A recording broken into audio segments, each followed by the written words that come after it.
Ça fait déjà quelques jours que j'ai coupé mes cheveux et je ne suis toujours pas habitué à ça.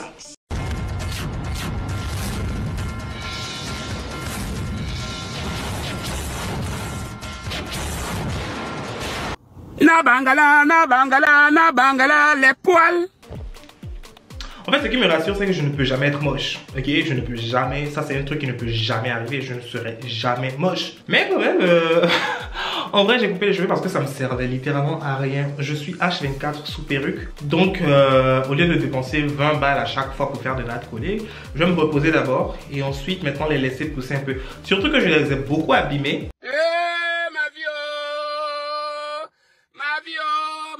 My life, Et je pense que je vais faire une vidéo sur ça pour vous expliquer tout mon parcours avec mes cheveux. Je pense que ça pourrait être intéressant et surtout drôle vu les photos que j'ai faites en temps. Mais ouais, donc voilà, ça fait quelques temps. J'essaie de m'habituer à ces cheveux. Come to find out, everybody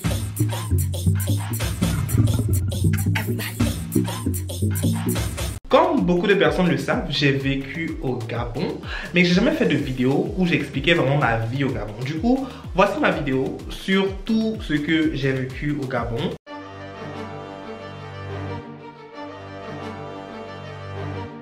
Ce que je recommande, ce que j'aime, ce que j'aime pas. Franchement, je me livre, je donne tout ce que j'ai comme expérience sur le Gabon. Prenez ce que vous fait plaisir, prenez ce qui vous fait pas plaisir, puis vous mettez ça où vous voulez, mais en tout cas, c'est mon expérience du pays. Agnam Selema na bangala. Agnam Selema le cul. come to find out, everybody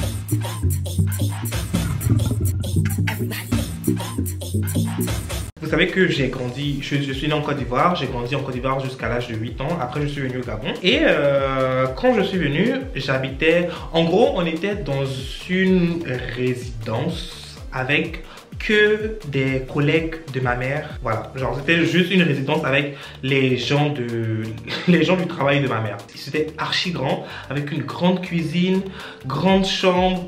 Il y avait une dame en bas qui vendait de la nourriture. Franchement, c'était super beau, c'était super grand, j'étais super à l'aise. Et en fait, j'étais le seul enfant de l'immeuble. Ce qui faisait que j'étais un peu le préféré de tout le monde. Le quartier, ça s'appelait École Normale. Quand j'ai commencé ma scolarité, parce que pour le coup, je vous ai dit que je venais d'arriver de la Côte d'Ivoire. Mon accent ivoirien, actuellement, j'ai toujours l'accent ivoirien, mais vous voyez comment les Ivoiriens parlent? Tu es bête ou quoi? Imbécilade, cochon, chien, coq. Et non, la merde, c'est la merde. Comment vous êtes méchant? Arrêtez ça! Tu vas nous faire m'amuser! C'est quoi ça là? C'est quoi ça là? Je parlais comme ça. Gênant. Un accent vraiment très prononcé où tu parles super vite. Et c'était pas du tout évident pour les Gabonais de me comprendre. Au Gabon, les gens parlent de manière assez... Je sais pas comment dire ça. C'est assez... En vrai, c'est pas comme en Côte d'Ivoire. C'est un peu lent, c'est un peu plus lent, vous voyez. Et ils appuient beaucoup sur les mots, un peu comme les Camerounais. La Bible. Là, tu me saoules avec ta Bible, hein, franchement. Mais regarde-toi. Ta Bible là que tu lis matin et soir, toi-même ta vie ne change pas. Hein? Regarde la maison dans laquelle je vis. La voiture que je conduis.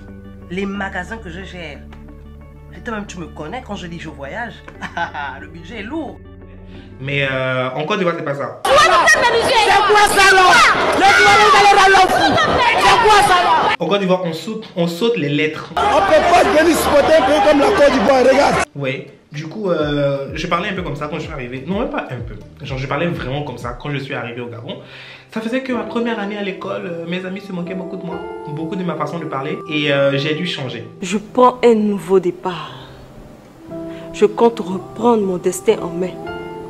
Plutôt que de subir les choses et les événements. J'ai dû m'adapter. Et c'est là que j'ai commencé à prendre l'accent gabonais pour m'exprimer. Je fais très bien l'accent gabonais. Ne me demandez pas de le faire. Mais je le fais très bien. Pour les personnes avec qui j'étais à l'école pendant tout mon parcours scolaire, quand ils m'entendaient parler avec l'accent ivoirien, ils étaient en mode... Frère, t'es Anna Montana en fait. Genre, t'as deux vies. Tu peux parler avec l'accent gabonais quand tu es avec les Gabonais. Et avec les Ivoiriens, tu as l'accent ivoirien wesh. Come to find out, everybody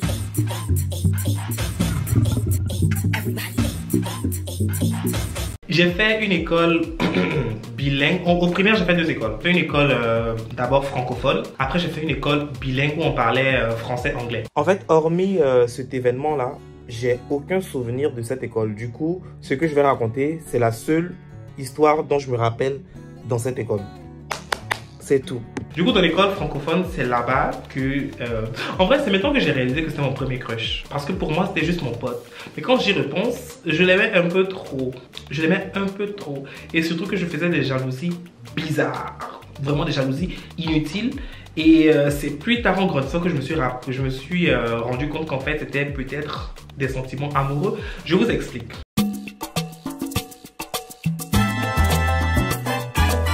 Quand je suis arrivé dans l'école, c'était en classe de, je sais pas, genre CM1, non, pas CM1, CE1 ou CE2, bref, voilà. Et il y a une seule personne qui est venue me parler le premier jour, et c'est cette personne-là qui est restée mon amie pendant tout le temps que j'ai fait là-bas. La personne, on va l'appeler Joris, parce que je ne sais pas pourquoi je vais cacher son nom, genre vraiment Joris, voilà. Il avait un ami qui s'appelait Fidèle, avec qui ils se connaissaient depuis des classes précédentes. Et en fait, quand je suis arrivé, je me suis rapproché du coup de Joris, et Joris, il traînait aussi avec Fidèle, mais moi, je n'aimais pas que Joris traîne avec Fidèle, alors qu'ils se connaissaient avant moi, genre c'était vraiment bizarre. Au point où Fidèle et moi, on se détestait. J'ai pas du tout aimé ta façon de nous regarder tout à l'heure, moi et mon mari. Ah bon? Ouais. T'insinues quoi là? Mais ça m'a beaucoup dérangé. Dérangé? Ouais. Je crois que t'as envie de te taper mon mari. Quoi? Ouais. Sorcière! Sorcière! Fidèle aussi, il était efféminé, donc peut-être que... Gay. Peut-être, genre vraiment, peut-être. Donc voilà, mais Fidèle et moi, on se détestait vraiment, on ne se parlait vraiment pas. Au point où, une fois, je me rappelle que j'ai demandé à Joris de choisir entre Fidèle et moi. Toi et moi, on a une amie en commun. Elle s'appelle... Fidèle. Tu connais? Fidèle. Mais oui, chérie. Je la déteste, cette fille. Tu sais que souvent, je fais un rêve où je suis habillée tout en noir et je suis à l'enterrement de... Fidèle. Et à l'heure de voir des larmes sur mes joues, j'ai une grande sueur sur mon visage. Ça, c'est mon rêve préféré.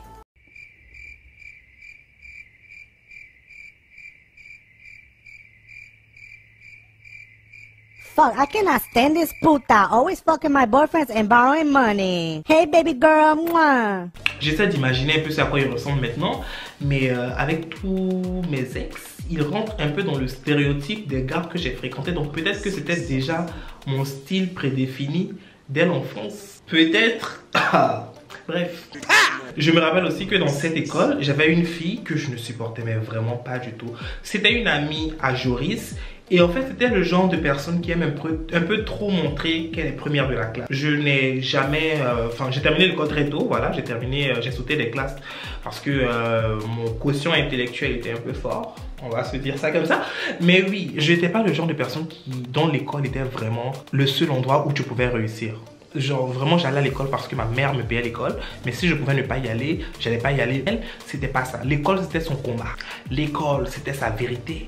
L'école c'était sa lutte quotidienne. Ce qui faisait que elle aimait trop un peu se la jouer. Elle aimait trop montrer que c'est elle qui était intelligente, qu'elle aimait trop montrer que c'est elle qui était première de la classe. Tout. Du coup je pouvais pas me la voir. J'aime pas les gens comme ça. J'aime pas les gens comme ça. Genre sois intelligent, ok, mais c'est pas parce que tu es intelligente que les autres sont bêtes. Après, du coup, je suis allée dans l'école bilingue. Oui, dans cette école-là, j'avais une crush, mais vraiment, c'était ma première crush. Pour ceux qui ne savent pas, oui, je suis sortie aussi avec des filles. Voilà. Je suis sortie avec des filles. Même si je sais que ça peut être difficile à croire pour vous. Ok? Mais oui, je suis sortie avec des filles. Du coup, c'était ma première crush. Elle s'appelait Tracy. Elle était... Bon, franchement, quand j'y réfléchis... Mes choix étaient vraiment pétés quoi. Mes choix étaient vraiment pétés. Tracy, elle était jolie. Elle était jolie. Mais elle avait un défaut, c'est qu'elle suçait son pouce. Non, même pas son pouce, elle suçait ça, ses 2 doigts là. Elle mettait ça dans ça. Elle était là dans ça. Gênant. Toute la journée, elle était dans ça.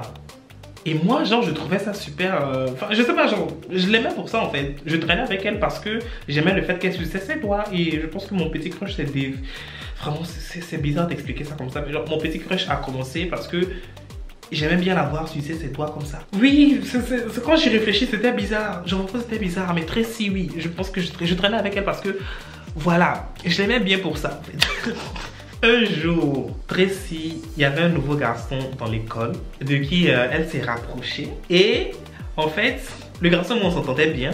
Sauf que il était plus proche de Tracy que moi. Du coup, bah, Tracy, je lui ai fait une lettre. Je vous jure, une lettre. Vraiment pour demander des explications à Tracy. Si elle aimait bien Chance. Oui, je crois qu'ils appelaient Chance, c'est congolais. Chance. Congo, vous êtes étonné? Non. Mais du coup, oui, j'ai écrit à Tracy pour lui demander, ma belle, tu préfères Chance ou bien moi? Je pense que j'avais des problèmes de confiance. Parce que ça fait la deuxième personne à qui je demande, tu préfères l'autre ou moi? Frère, tu as quel souci en fait? On te voit à l'école, concentre-toi sur l'école. Mais non, moi, j'ai fait une lettre pour demander du coup à Tracy si elle préférait Chance ou moi et qu'elle devait faire un choix. Sauf que j'ai fait une erreur. Sachez que j'ai toujours été pointilleux sur l'expression écrite. J'ai toujours été pointilleux sur comment j'écris les lettres, sur les accents, sur les machins. Je voulais pas faire de faute d'orthographe. Donc j'ai fini d'écrire ma lettre. J'ai fait quoi? J'ai montré à ma mère de lire la lettre pour vérifier qu'il n'y avait pas d'erreur. C'est que tu finis d'écrire une lettre où tu parles de tes sentiments, où tu parles tu fais des reproches à une fille, où tu es en train de faire la jalousie et tout. Frère, tu n'as que 10 ans. Tu donnes ça à ta mère pour qu'elle vérifie. Tu pensais que quoi en fait?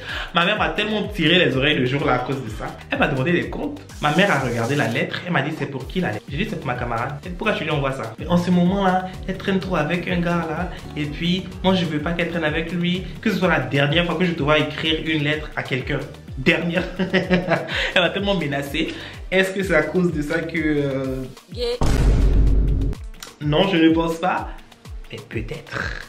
Parce que depuis lors, je n'ai plus jamais écrit de lettre à une fille. Plus jamais. Plus jamais. J'ai dit, ma belle, j'ai bien compris la leçon parce qu'elle a bien crié sur moi le jour là. Mais voilà, c'est les seules anecdotes que j'ai sur mon enfance au Gabon. Vraiment, j'étais un enfant calme. Ma mère aimait sortir avec moi parce que je parlais vraiment pas. J'étais dans mon coin. Je l'embêtais pas. J'étais pas chiant. Franchement, j'étais un enfant super calme. Les seuls trucs qui étaient dramatiques, c'est mes maladies. Et je pense que je ferai une vidéo dédiée sur ça parce que je suis beaucoup tombé malade. J'ai vraiment échappé à la mort, mais vraiment plusieurs fois dans mon enfance. Donc je pense que je ferai une vidéo sur ça où je raconterai en détail mon expérience avec la mort. Voilà, parce que je l'ai traversée.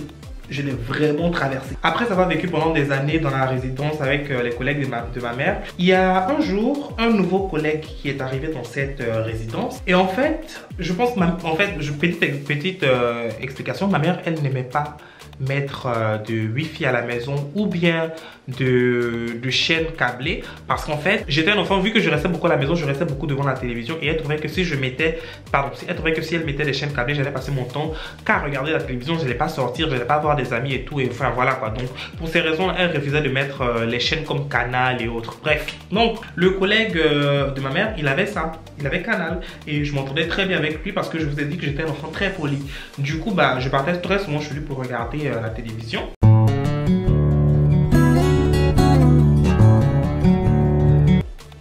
Et le monsieur, je ne sais pas pourquoi, un jour comme ça, ma mère m'avait acheté un Blackberry. Oui, j'avais un Blackberry à l'âge de 10-11 ans.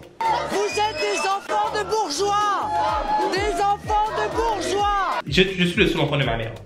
J'étais sa seule dépense. Bref. Et le monsieur, un jour comme ça, il allait sortir à ma mère que oui, que en gros, ma mère m'envoie chez lui pour me montrer qu'elle a les moyens de m'acheter un Blackberry pour le narguer. Je me rappelle plus s'il m'avait chassé ou bien un truc comme ça, parce que comme quoi je le narguais. J'enregistrais, je prenais mon téléphone, je faisais des vidéos de sa télévision pour ensuite regarder ce que je filmais après quand j'étais à la maison. Donc le fait que je sorte le téléphone que ma mère m'a acheté pour filmer sa télévision, c'était comme si je voulais le narguer, alors que pas du tout frère. Ma mère refuse de mettre Canal, donc si je filme ton truc, c'est pour regarder ça après. Donc bref, c'était insupportable. Ma mère a pris la décision qu'on déménage pour avoir la paix. Donc quand on a déménagé, on est allé dans un quartier ghetto. Come to find out, everybody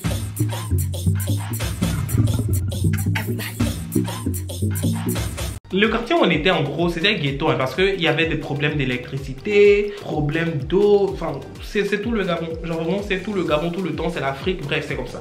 Mais vraiment c'était très grave. Des fois on tapait même une semaine sans eau et on partait se laver chez mon oncle. Imaginez vous prendre le taxi pour aller vous laver chez quelqu'un. Imaginez. Quoique j'ai déjà fait ça à Paris, mais c'était pour d'autres raisons, parce qu'il n'y avait pas l'eau chaude. Mais bref, là c'est juste qu'il n'y avait juste pas l'eau en fait. Donc on prenait le taxi pour aller se laver chez mon oncle pendant une semaine.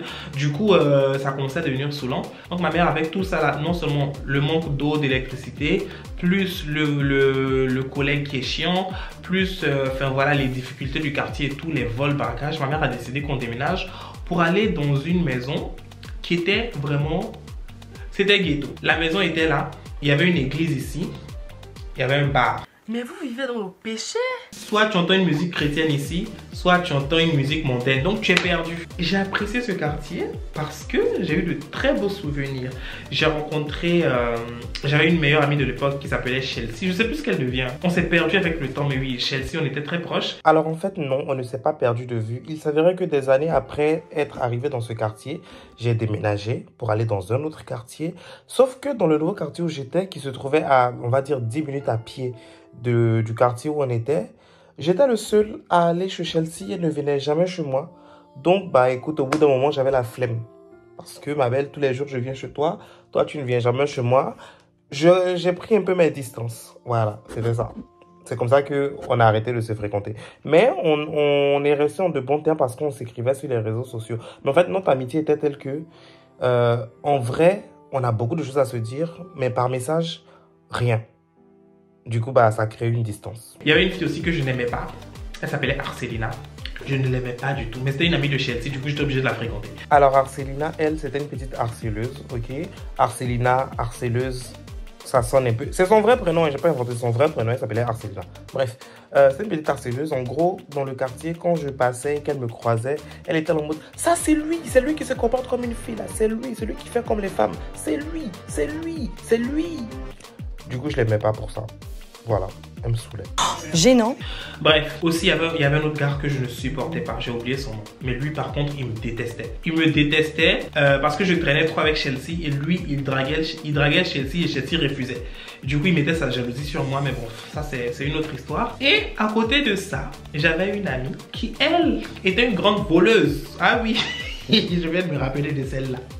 C'était une grande voleuse. En fait, il y a un très grand centre commercial à Libreville qui est la capitale du Gabon. Et dans le centre commercial, en fait, c'était un centre commercial un peu de riche, vous voyez. Et du coup, bah, il y avait des caméras partout. Et en fait, elle s'est hasardée à aller voler là-bas. Quand elle a volé, ils ont affiché sa photo. Non seulement dans tout le centre commercial, dans tout le quartier où se trouve le centre commercial, dans le quartier à côté, et le quartier où on habitait était à côté du centre commercial. Du coup, il y avait sa photo partout. Du coup, bah écoute, tous ses amis, nos parents... Nos parents nous défendaient de traîner avec elle parce que c'était une voleuse reconnue. J'ai des anecdotes bizarres dans ce quartier-là. La pauvre. Agnam Selema na bangala, Agnam Selema le cul. Je vous ai dit une fois que avant je jouais au foot. Oui, je sais que ça fait beaucoup d'informations dans la même vidéo. J'avais une crush fille, je jouais au foot. Oui, ok. J'ai une petite vie un peu métissée. Donc je jouais au foot dans ce quartier là et je jouais avec les garçons du quartier et à chaque fois, je ne sais pas pourquoi, ils décidaient de me mettre au goal dans les buts alors que j'aurais pu jouer. Sauf que une fois je me suis révolté. Je prends un nouveau départ. Je compte reprendre mon destin en main plutôt que de subir les choses et les événements.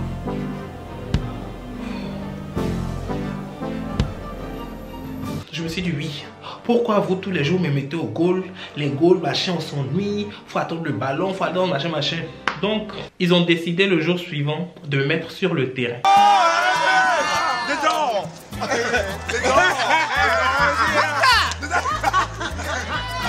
Ils m'ont mis sur le terrain là, je n'ai même pas fait 10 minutes.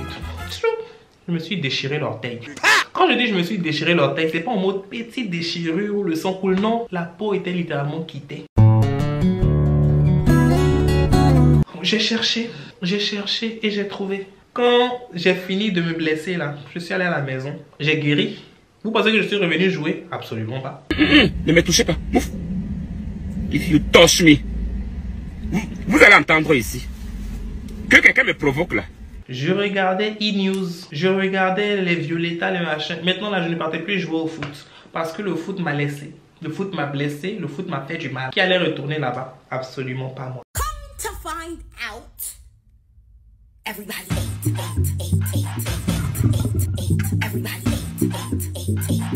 Il y avait un monsieur dans le quartier qui vivait avec son petit frère. Son petit frère, c'était vraiment pas quelqu'un de fréquentable. Il aimait se bagarrer, il aimait provoquer, il était impoli, il respectait pas son grand frère, il faisait le col buissonnière. Enfin bref, c'était le genre de personne à éviter. Littéralement, c'était le genre de personne à éviter. Et un jour, je ne sais pas pourquoi, je revenais de l'école, je me rappelle, je revenais de l'école. Je le vois en train de passer devant la cour avec un vêtement qui ressemble au mien.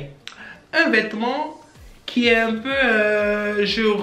En fait, je me dis que le haut qu'il porte là, j'ai ça. On est dans le quartier là, je ne l'ai jamais vu avec ce haut. Est-ce que ce n'est pas le mien par hasard? C'est comme ça que j'ai attendu. Je l'ai regardé un jour avec ça. Le lendemain, il avait porté ça encore. J'ai dit que ça c'est mon haut que ma mère a acheté. Je connaissais mes habits, hein. Je suis matérialiste les gars. Je connais mes affaires. Donc j'ai regardé ça un jour, 2 jours qu'il avait ça. J'ai fouillé dans mes affaires pour voir si je retrouvais. Je n'ai pas vu. Donc je me suis dit que ça là, c'est mon habit qu'il est en train de porter.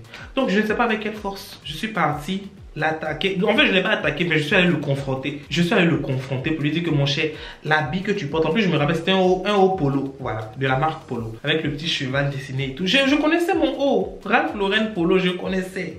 Son grand frère aussi faisait pas un taf de ouf pour pouvoir lui acheter des trucs Ralph Lauren. Donc, ma belle, tu vas pas te balader avec ça comme ça. Et puis, les gens vont penser que c'est pour toi alors que c'est pas pour toi. Du coup, quand je l'ai vu comme ça, j'ai reconnu mon haut Polo Ralph Lauren. Et puis, je me suis dit que, qu'est-ce qu'il fait avec moi? Qu'est-ce qu'il fait avec mon haut? Faut que j'aille récupérer. Je suis allé lui parler. Faut que tu me rendes et tout. Sauf que lui, il avait déjà 14-15 ans. Du coup, il m'a bien frappé. Il m'a bien serré le col. Il m'a serré le col comme ça en mode laisse-moi tranquille, c'est pas pour toi, c'est mon frère qui m'a acheté ça, c'est mon frère qui m'a acheté ça, c'est pas toi. Bref. Et il s'avère qu'à la fin de l'histoire, c'était bel et bien mon haut et que son frère a dit qu'il ne lui a jamais acheté ça. Et ma mère a décidé de lui offrir ce haut parce que apparemment il en avait besoin. Le quartier était ghetto. Le quartier était ghetto. Vraiment ghetto. Et ceux qui ont regardé la story time où j'ai raconté que quand ma mère voulait me punir, elle m'envoyait dans une école ghetto. Les enfants du quartier étaient dans cette école-là. Et l'école n'était pas loin du quartier. Du coup, c'était vraiment ghetto as fuck. Je ne comprenais pas pourquoi est-ce que dans ce quartier, il y avait une femme qui avait un caniche. Quand je dis que c'était ghetto, vous imaginez un peu Porte de la Chapelle. Mais vraiment en plus ghetto. Pour ceux qui habitent à Paris, là, genre vraiment Porte de la Chapelle, mélangé avec Château Rouge, mélangé avec Clignancourt, les trois là, avec un caniche. Surtout que c'était pas toutes les routes qui étaient bonnes. Donc, c'est-à-dire que le caniche, il partait dans les routes non bitumées, les routes non goudronnées, un caniche blanc qui était au final marron. Parce que le quartier était sali, très... Et puis elle nous saoulait avec, genre elle nous saoulait avec. Elle était là, oh ma chiennette, ma chiennette, ma chiennette. Moi au début je pensais qu'elle disait ma chaînette, genre ma chaînette. Elle parlait du chien, chiennette, petit chien. Vraiment, je me rappelle d'elle comme si c'était hier. Elle nous saoulait avec sa chiennette dans le quartier. Oh, vous n'avez pas vu ma chiennette, oh ma chiennette est où, oh ma chiennette est où. Elle nous saoulait avec. En fait, elle avait un comportement de riche dans un quartier de pauvres. Je sais pas pourquoi. Et nous aussi, après on a déménagé. On est parti dans un quartier qui était un peu plus proche du travail de ma mère. Dans ce quartier-là, on a duré. Je pense que ma mère habite toujours encore là-bas. J'habite plus là-bas avec elle, ok. Mais quand je l'ai laissée, je pense qu'elle a déménagé, mais elle est restée un peu à côté du même quartier. Mais oui, là pour le coup, c'était un quartier un peu plus chic, un peu plus voilà. C'était mieux. Vous voyez un peu, pour ceux qui connaissent Paris, c'est un peu comme si on était entre Pyramide et Madeleine, un truc comme ça. Voilà, c'est un peu la même vibe. Du coup, c'était voilà, un peu chic et tout, mais c'était pas genre le summum du... Voilà. Je pense que les seules difficultés qu'on rencontrait étant dans tous les quartiers là au Gabon, c'était l'insécurité. L'insécurité, il y en a partout, hein, mais vraiment, les quartiers dans lesquels ma mère nous faisait vivre là, franchement, insécurité de ouf, ok. Le manque d'eau, manque d'électricité. Pas parce qu'on ne payait pas, hein, mais parce qu'il n'y avait pas. Genre vraiment, ils avaient coupé ça dans tout le quartier. C'était l'horreur, genre vraiment, tu commences à découvrir la vie d'une autre manière, genre vraiment, laisse tomber. Et les problèmes d'eau étaient trop récurrents. Une fois, je me rappelle qu'on a passé une semaine à se laver à l'eau minérale. Une semaine à se laver à l'eau minérale parce qu'il n'y avait pas une seule goutte d'eau. une seule goutte d'eau dans plusieurs quartiers. Jusqu'à on a pris des taxis pour aller puiser l'eau dans un quartier qui se trouvait au fin fond de la ville, chez mon oncle. Au fin fond de la ville, avec des barriques. Remplir ça d'eau pour venir mettre ça dans la maison pour qu'on puisse boire, pour qu'on puisse manger, pour qu'on puisse se laver. Et puis le truc c'est que c'est même pas, tu n'as pas besoin d'habiter dans un quartier de riche ou bien dans un quartier de pauvre pour avoir ce genre de choses. Tu peux avoir ça partout. Tu peux avoir ça partout. Quand on partait chez mon oncle, j'ai un oncle qui habite bon, il a déménagé. Il habitait dans une maison à côté dans le quartier du président. Genre vraiment, il était à 2-3 maisons de la maison du président. Il avait des problèmes d'électricité. Vraiment. Genre vraiment, tu es dans le même quartier que le président, j'ai le problème d'eau. C'était trop. Là, je me rappelle plus d'anecdotes. Si j'en m'en rappelle, je vais mettre ça peut-être pendant le montage. Mais voilà quoi, c'est tout ce que j'ai à dire. C'est un pays que j'aime et j'espère y retourner très bientôt. Portez-vous bien, on se retrouve dans pas longtemps pour une prochaine vidéo. Je vous fais plein de bisous. Et voilà quoi.